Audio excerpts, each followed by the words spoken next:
Hello, welcome, and welcome as you're returning. We'll be starting in just a moment, or starting now, as the case may be. Starting now, here we are. So might as well, why wait? Thanks everybody for being here.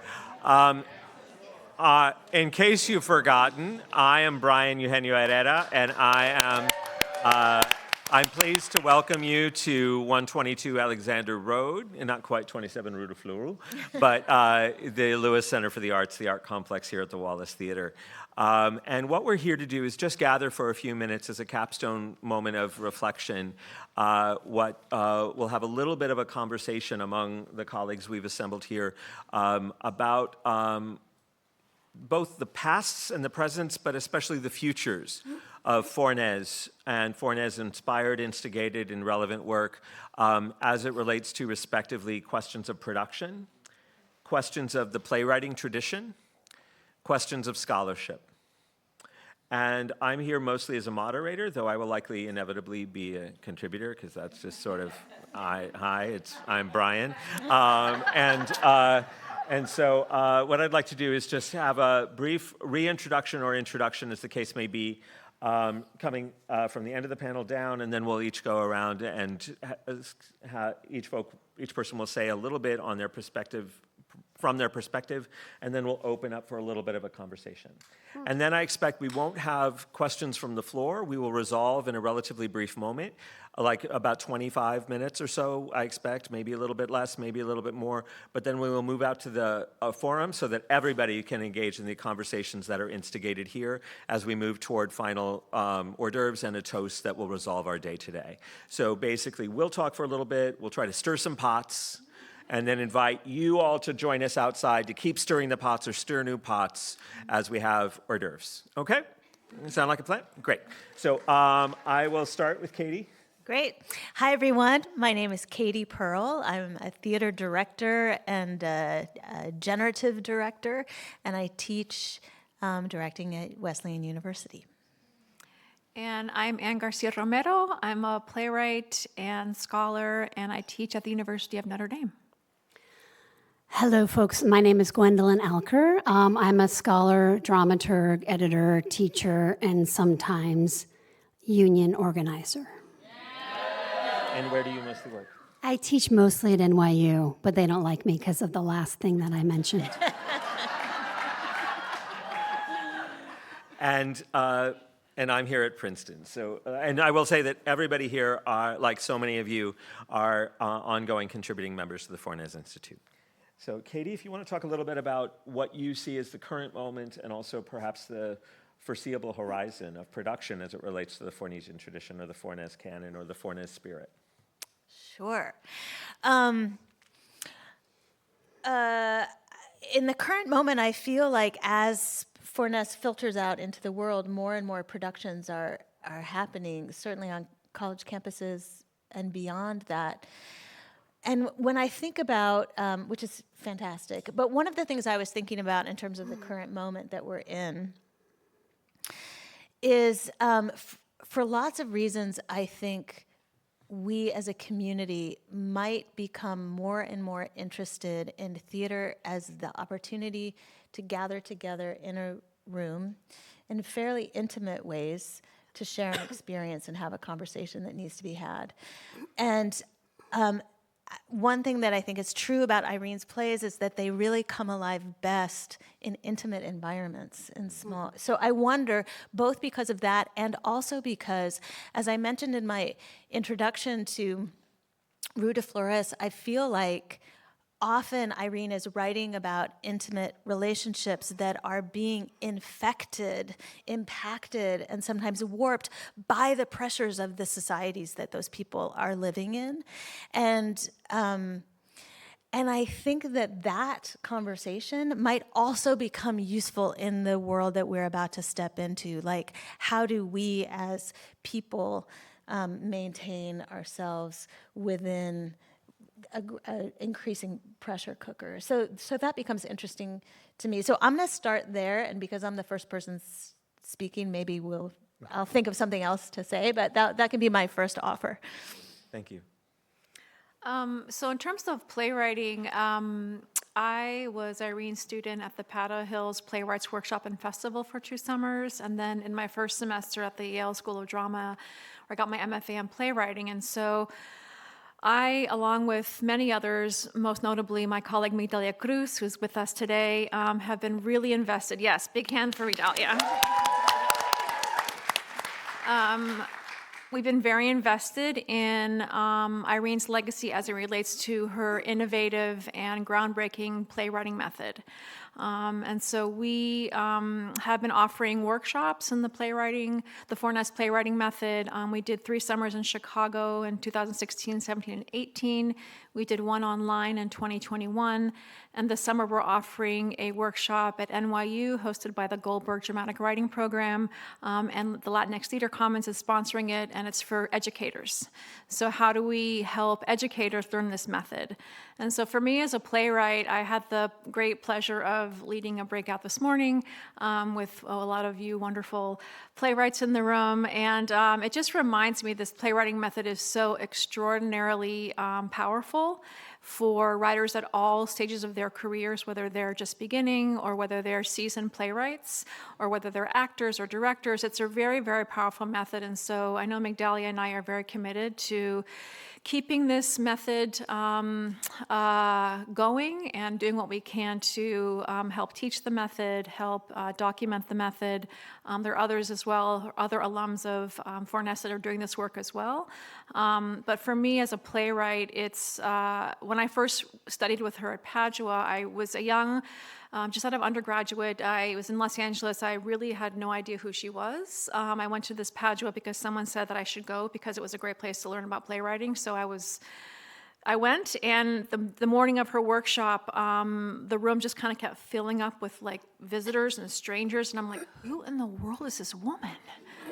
That people just are clamoring to be in the room with her. And then when she began her workshop, you know, it became crystal clear how powerful her pedagogy is and was and continues to be. And so for me, I'm really committed to that part of her legacy, and really want all playwriting programs in this country, across the world, to have access to this innovative method because it's countercultural, it's revolutionary, it sort of challenges traditional norms of structure and ways of teaching.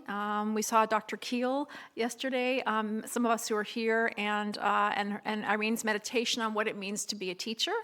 And what she modeled to us was nothing short of extraordinary. And so as a playwright, I really want to be able to help offer that to other playwrights. And that's really my hope for the future. All right. I have a lot to say. I will say first that the Future of Fornés panel is a little odd to me because my general response for the last, 10, 15, maybe 20 years of my life is to ask me what Irene would do. And Irene would always say, we can't be stuck in the future, we need to be in the present moment. So thus the concept of a future is Fornés, it was a little odd for me. So I'm gonna say that for me in this moment, and that's why I mentioned the union organizing in my bio, is because I just wanted to note that we woke up this morning after the events that happened at Columbia yesterday in a new world where we are in an autocracy that is deeply affecting us as educators, and that the educational environment is no longer the same as of today. And for me, that's a very important thing. I just think I want to acknowledge as a Fornés person, and then to go back to that question of what Irene would do with that. I think that Irene, while she always said that she was formed in this country when she came here at 15, I think her nervous system was formed at a much earlier time in Cuba under the dictatorships of Machado and Batista, and that she spent her life having those tools of living under dictatorship and writing art from that place with great courage. And I want to say that being courageous and knowing the power of collective action and community is something that we can take from Irene during these times. All right, that's what I want to say about that. now I'll talk about the immediate future for myself, which is that the most central way in which I have completely defied the question of what Irene would say or do is that she would definitely say that I should not write her biography. So I decided that I would write her biography. So I am doing that. I have taken on the cloak of being Irene Fornés' biographer. I am currently in contract with Fordham University Press. It is due in September. We'll see what happens. So I do believe that will be the next book after Brian and Ann's book to come out on Irene. It's a bit of a fool's errand because of anybody who's deeply spent much of their life with Irene. Anything that's not a multivocal text, which I think is what they're doing, and I think what Caridad did with her beautiful book, Maria Delgado's beautiful book, is if you're approaching Irene from a singular voice, you will encounter failure almost immediately. Scott Cummings has bravely succeeded with his book, and then subsequently, whenever he reads drafts of mine, he says, blah, blah, blah, blah, blah, very empathetic, nice, good comments, and at the end he always says, Gwendolyn, I'm not sure this is possible. So thanks for that, Scott. I'm gonna keep going though, and I'm gonna keep writing the biography. So just to tell you guys a little bit about it. I've been teaching Irene's work for about 20 years now, and I've been in her brain deeply, for the last 5 years. And, I'm that person, if you need to know what she did on a given Tuesday in 1965, I'm your person. But more deeply, I think whenever I approach writing about Irene deeply, I always ask how she implodes whatever genre it is that I am interacting with her, which is to say, when I teach Irene, I ask, how does Irene implode teaching dramatic literature? When I write scholarly work, I ask, how does Irene implode scholarly writing?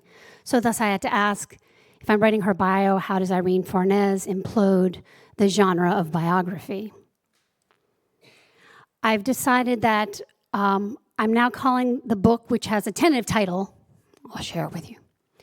It's called, for now, open to suggestions, Fornés and Her Friends, The Making of La Maestra of the American Theater.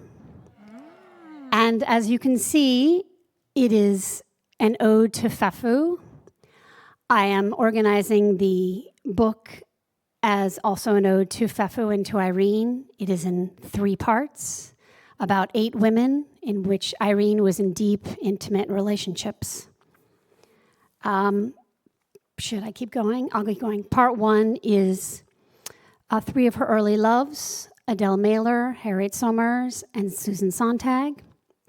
Part 2 is the characters that she wrote that she deeply loved as well, Fafu, Evelyn, and Nena. Part 3 are the women in which she was in a deep, caring relationship, exploring an ethics of care, which is Carmen, her mother, and Michelle Memrin, who's here today. Thanks, Michelle. She's been a great collaborator. I just want to say Michelle's the only one of these women who still walks this earth, so it's been very much a generous sign-on of Michelle to let me write this book in this way. So thank you for that, Michelle. I think that hopefully the structure will allow me to face the impossibilities of this as I go deeper. I believe more and more that Irene was deeply against writing autobiographically. She was deeply against privileging truth over fact. And the genre of biography is something that depends upon factual truths. And I'm not sure what to do with that because a lot of this is not factual, but hopefully it is truthful.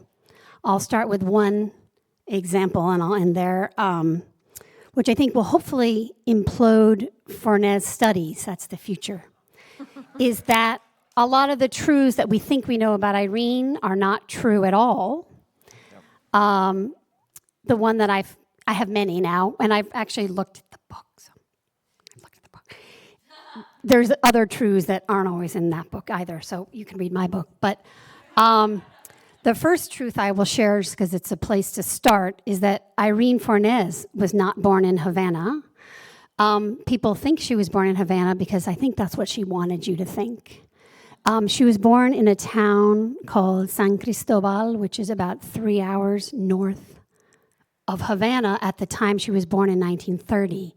This is how that played out, and this is very indicative of kind of the whole process, was that I was researching Cuba in 1930, thinking about the Carretera Central, which was being constructed at that time, and I just had a feeling, this is kind of how the book went, I had a feeling, and I felt the feeling was right. So I felt there was something to do with that, and I talked to Rafa, who was Irene's nephew, and he said, oh yeah, my grandfather was working on the Carretera Central. I was like, ah. So what really happened was that Irene's father was, I think, some type of foreman on the build of the Carretera Central. And they lived in somewhat of a backwater town, which at the time, you could only get to Havana on these kind of dirt roads or these less accessible roads, and that's why then it was 3 hours, and now it's probably 45 minutes. But that the district was known to produce backwards people. And I've talked to Lilian Mansour about this, and she was kind of stunned and then was like, I don't think Irene would want to admit to being born in San Cristobal because that area of Cuba is known for people who are kind of like payasos, like not very smart. And we all know Irene was very smart. So I think she actually was born there. Her father was working on the highway. And then once it was completed, I guesstimate between when she was 1 and 2, they moved to Havana on the same highway that her father had a hand in constructing. So that gives you just a taste of the fact that Irene has created her own mythology, and both the act of creating her mythology as a deeper truth to the facts that we know is where the realm of biography will implode. I'll stop there. Thank you. Thank you. So I didn't plan to do this, but I am going to say something too. One of the areas that I hope we can, as a collaborative effort among the community, I have long been an advocate, most people on this panel will know, of how do we document the reverberations of Fornés as its own phenomenon that has Fornés at the beginning of the ripple, but the ripples actually emanate in different ways.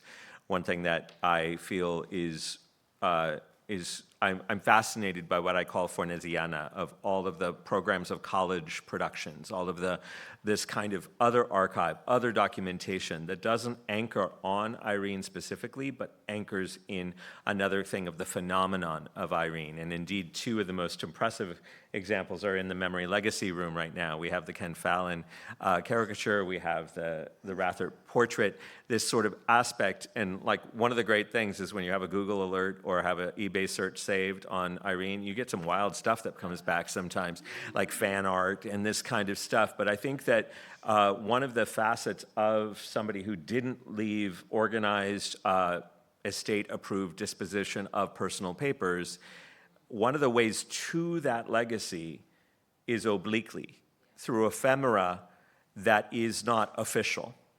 And so I think as a performance historian who treasures the fragment and the trace of the unofficial as a way toward what actually happened and what a performance of the past actually meant, I do think finding a path toward the Fornésiana collection somewhere, where we can have a repository if people find a random Fornés object and it has a place to go, is something I have hope for as documenting another aspect of what the Fornés future can include.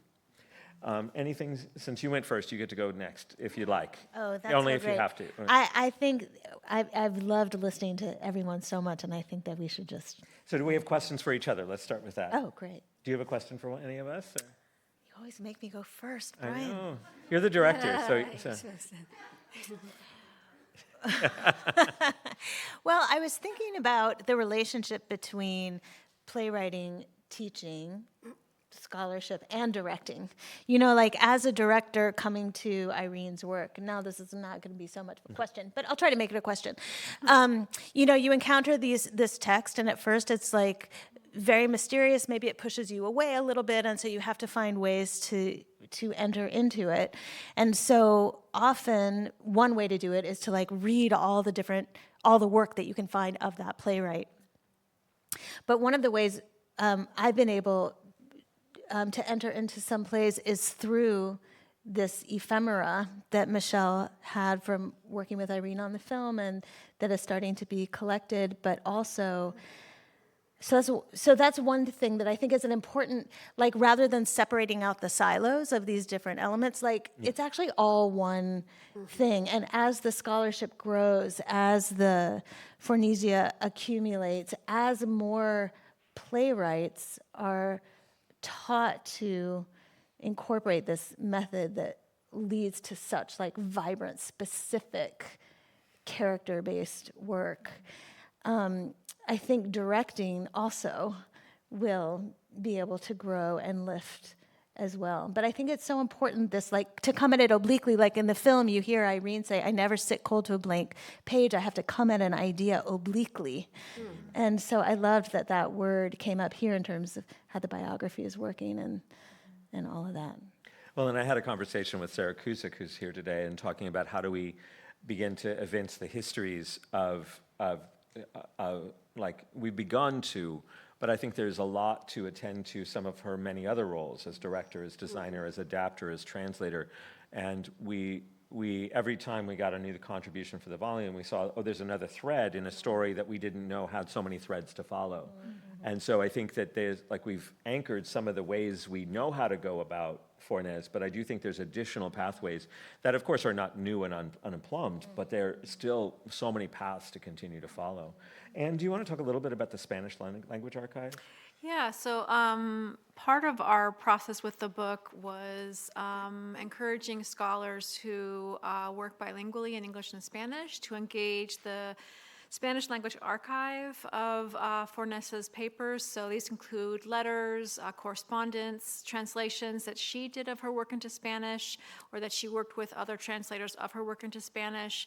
And so one thing that our volume has really been, I think, will be a groundbreaking contribution is many of our contributors went into that archive, went into the Spanish language archive that had not really been explored deeply, and what it yielded was really fascinating reflections on Irene's bicultural, bilingual identity, the fact that she was writing her plays in this country in her second language, which she sometimes then translated back into her first language, that as she traveled around the world with her partners and writing letters back to her mother, writing letters to her family in Cuba. As you know, her play Letters from Cuba explores that correspondence. But I think there's even still more to be plumbed in this Spanish language archive. And so it's really thrilling to read, Adam Versenyi's chapter on translation, looking at the conduct of life, going from English to Spanish, Lillian Mansour looking at Irene's connection to Cuba, and looking at a lot of the correspondence between Irene and her Cuban family.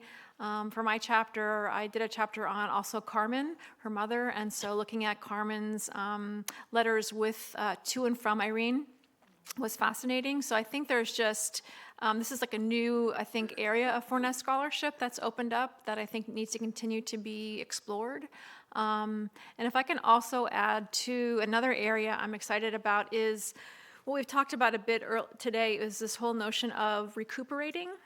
And I loved Katie's comment about revelation too, recuperation and revelation. And I have to mention my colleague Gwendolyn Alker did an amazing job recuperating Evelyn Brown. I'm not sure if any of you saw the amazing production last year at La Mama.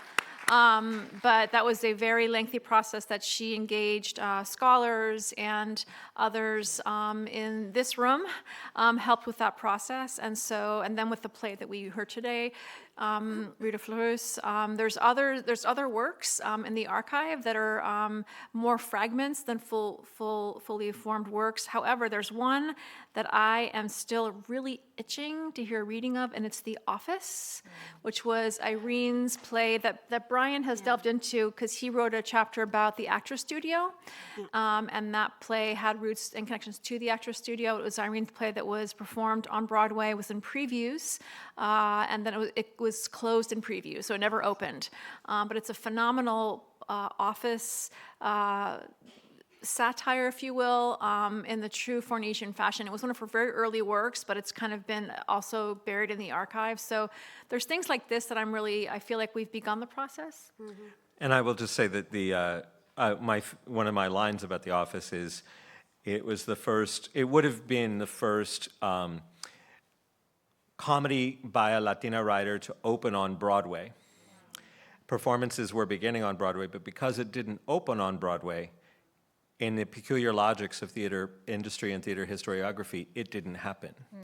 And so this kind of sideways story of how Fornés is almost spectral in the archive in certain kinds of ways, and what are the ways that by disrupting or going obliquely against the habits and patterns.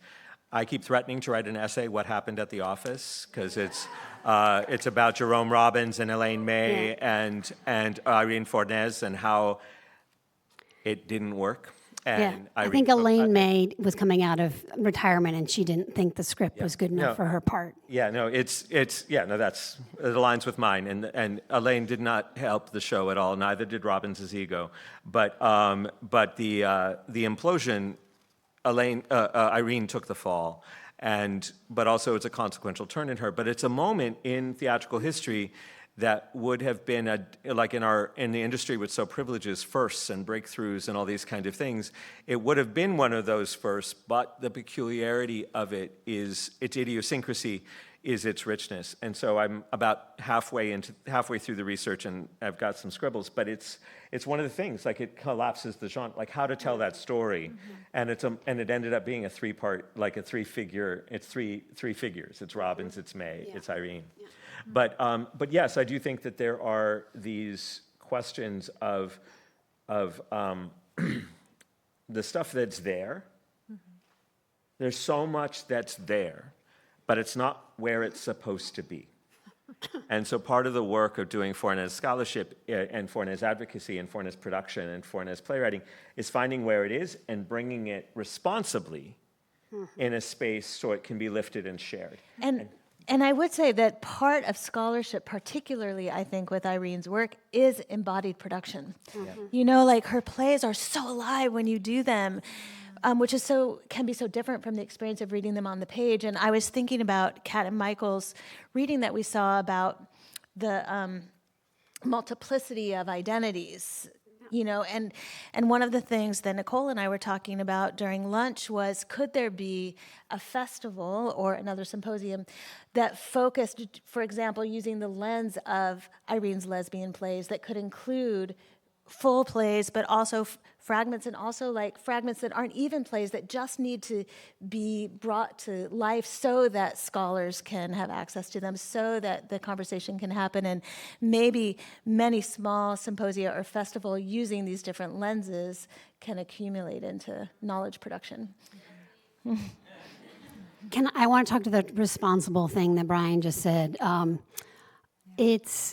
I feel we're in this moment where Irene's, breath and body are kind of starting to leave the room. I've been really struck today looking around with all these beautiful, young, less careworn faces.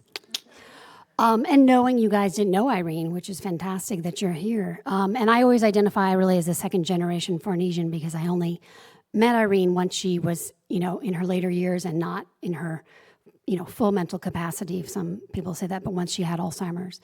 So I don't consider myself somebody who ever worked with her when she was at her, typical playwriting peak.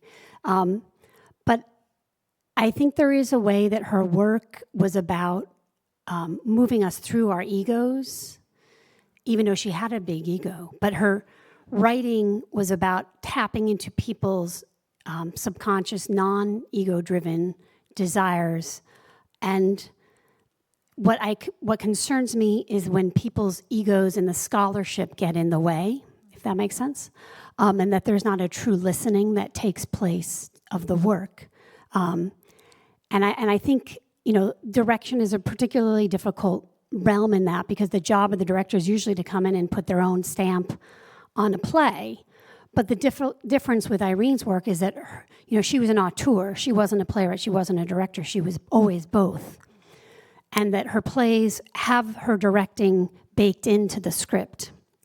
And if you read them close enough, it's there. But it's very difficult for a director who's trained to come in and direct a script to understand how you're actually redirecting a script that is already inherently about direction. That's a very different process than just going at it with a playwright's a piece. So I think it can be done intelligently. I think, Kat's play, I think, was really beautiful, thinking about how not to put these labels on Irene to maintain what I would say is kind of this level of complexity that doesn't necessarily devolve into labels of identity, because I don't think that interested Irene very much unless it was a very specific definition and a very specific moment about what that meant. I think she was more interested in widening our concepts of humanity rather than narrowing them. As some of you know, I've done some work also about Irene and animals in her play, and I think the impulse there was really about saying we're all human beings to the extent to which we're all animals, not in a negative, insulting way, but in the broadest depths of our humanities and even beyond. So I think any capacity or any inclination people have to narrow things down makes me a little bit nervous. And Brian's looking at his watch, so I'll stop. It was about us, not you. But so everybody, I'd like to invite at least one more thought. And so, Anne? Yeah, so kind of going off of what Gwendolyn just said, I was really reflecting upon our beloved colleague Morgan Jeunesse. And Morgan wrote a chapter in our book on Irene as a figure in the off-Broadway movement. And she had this beautiful metaphor in her chapter of the inverted pyramid, talking about how many of Irene's colleagues, when she was first emerging, were working towards, kind of that pinnacle, and there was like one prize at the top, and we're all kind of fighting and clawing to get to that one pinnacle, that one moment. And whereas with Irene, it was starting with this entry point and then expanding. So it was a pyramid upside down. And I just love that metaphor, kind of that it's about expansion. And she was expanding networks, she was expanding creativity, she was expanding community. And for me, that beautiful metaphor that our beloved Morgan generated in the chapter, it really stays with me, especially as you're speaking, Gwendolyn, about the need to keep ourselves open and to let the generosity of Irene's work expand our own sense of knowledge and creativity and community.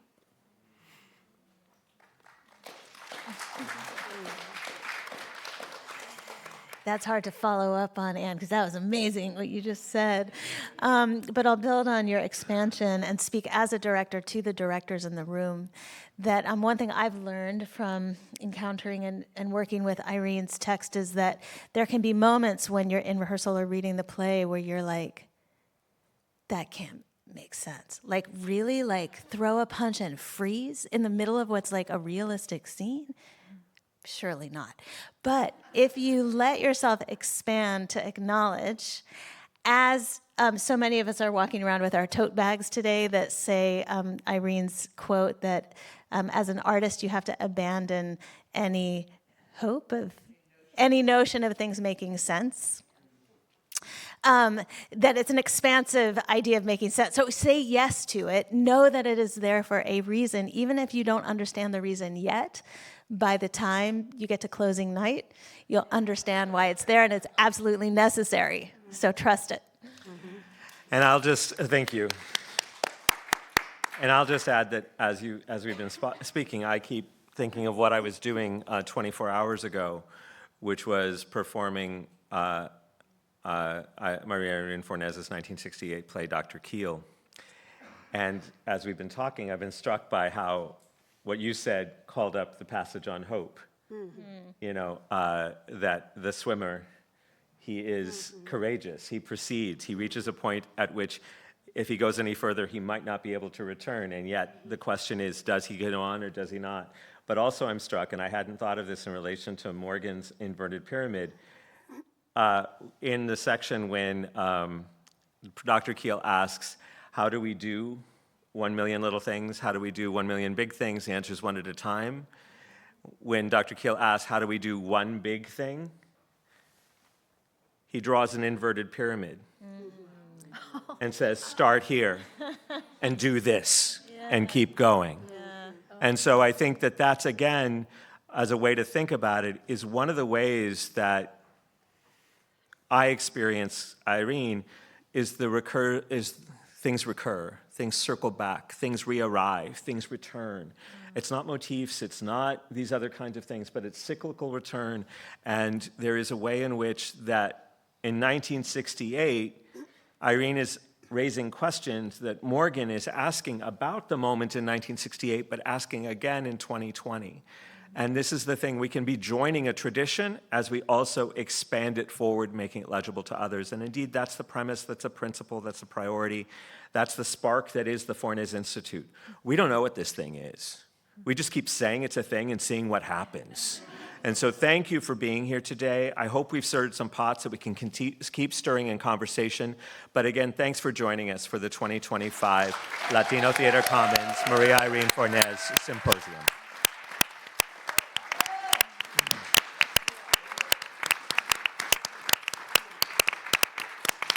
So we will continue with hors d'oeuvres and toasts outside.